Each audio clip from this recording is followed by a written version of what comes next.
దౌర్జన్యం కాదు కావాల్సిన చట్టాన్ని గౌరవించే సంస్కృతి ఉండాలి. ఇష్ట ప్రకారం చేస్తారు, భయభ్రాంతులు అయిపోతారు. తప్పుడు కేసులు పెట్టి జైల్లో పెట్టేస్తున్నారు. జైల్లో పెట్టాక ఇంకొకటి చూసి ఎవడన్నా బయట వస్తాడండి? ఎవడు బయట రాడు. ఇలాంటివి చేసినప్పుడు ప్రజాస్వామ్యవాదులందరూ, ప్రజాస్వామ్య హితులందరూ, రాష్ట్ర భవిష్యత్తు, దేశ భవిష్యత్తు ఆకాంక్షించే ప్రతి ఒక్క వ్యక్తి రోడ్డు మీదకి రావాల్సిన అవసరం ఉంది. ఈరోజు కూడా నాకు ఒక ఆయన చెప్పేసిపోతున్నాను, నా వల్ల కాదు సార్, నాకు టెన్షన్ వచ్చేస్తుంది, భయం వస్తూ ఉంది, సిబిఐని తలుచుకుంటే నేను పోటీ చేయని పరిస్థితికి వచ్చాను. Be clear. మీరు అంటారు సార్ మా ఇంట్లో పోతాను, నన్ను ఉదయం భయపడిపోతున్నారు సార్ అని. ఎంతమందికి మానసిక క్షోభ కలిగిస్తారు మీరు అని అడుగుతున్నా. Is it not mental agony? What for? What is the crime they have committed? లీడర్షిప్ని కిల్ చేయడం ఎవరు నేర్పించారండి వీళ్ళకి? ఇలాంటి చాలా జరుగుతున్నాయి దేశంలో.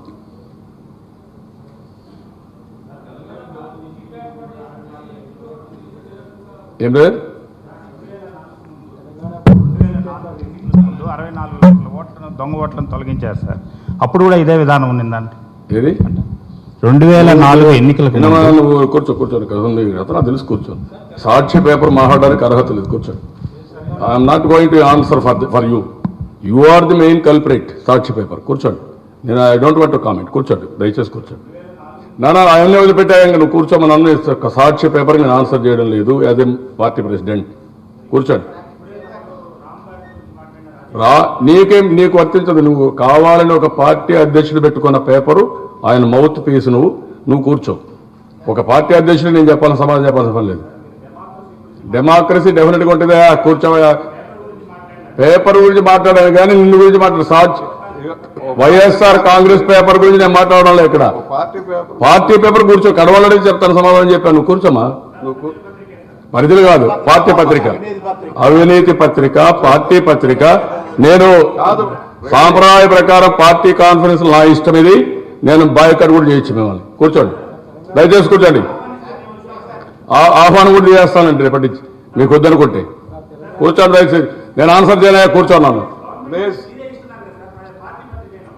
ఇది అది కూడా మనం కాదు, గవర్నమెంట్ ఉందాతనంగా వెళ్ళారు కదా. Government is different, party is different. Party add మీకు ఇవ్వం. నేను I'm very clear.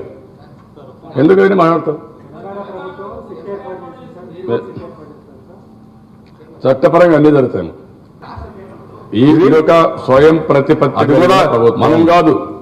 We are very clear. మన సావరెన్ రైట్స్ మనం కాపాడుకుంటాం. ఇప్పుడు తెలంగాణ అయింది, రేపు కర్ణాటక చేస్తారు, రేపు తమిళనాడు చేస్తారు, రేపు ఒరిస్సా చేస్తారు. అంటే ఏంటి మీ ఉద్దేశం? ఎవరంటే వాళ్ళు ఒక రాష్ట్ర ప్రభుత్వం పైన పెడితే వేర్ ఆర్ యు గోయింగ్? రాజ్యాంగం ఎక్కడుంది? కాబట్టి ఇవన్నీ మనం గుర్తుపెట్టుకోవాల్సిన అవసరం ఉంది. అనవసరంగా రాజకీయ లబ్ధి కోసం తప్పుడు పనులు చేయడం కరెక్ట్ కాదు.